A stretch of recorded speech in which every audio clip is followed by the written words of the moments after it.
करेंगे एक बेहद अहम खबर की। 6 महीने पहले 40 पाकिस्तानी आतंकी घुसपैठ करने कठुआ और डोडा पहुंचे थे। ये बड़ी खबर निकलकर सामने आई है। पाकिस्तान के पंजाब और खैबर पख्तूनख्वा के पठान ये सभी जवान आतंकी बताए जा रहे हैं। हर हमले के बाद बॉडी कैमरे से ये वीडियो रिकॉर्ड करते हैं और उसे फिर अपलोड करते हैं, पहले पाकिस्तान भेजते हैं।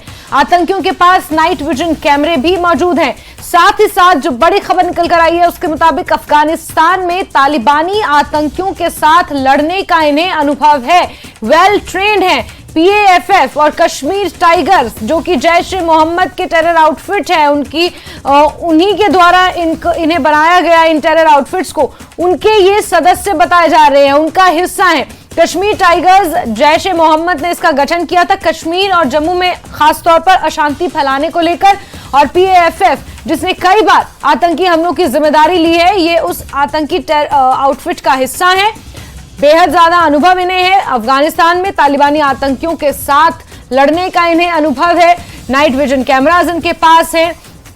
इस तरह से हमलों को वो रिकॉर्ड करते हैं, पाकिस्तान भेजते हैं, फिर वहां से उन्हें वाहवाही मिलती है और यहीं से उन्हें ये हिम्मत और ये बल मिलता है कि वो भारत की सीमा में आकर अशांति फैलाएं, काराना करतूतों को अंजाम दें।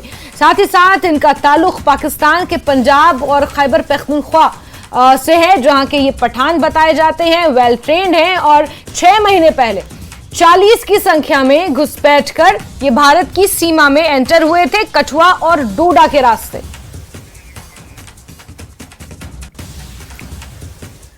चलिए आगे बढ़ते हैं, बात कुछ और खबरों की, जहां पुंछ के राजा सुखदेव जिला अस्पताल में कर्मचारियों के क्वार्टर की छत पर जिंदा चाइनीज हैंड ग्रेनेड मिला है।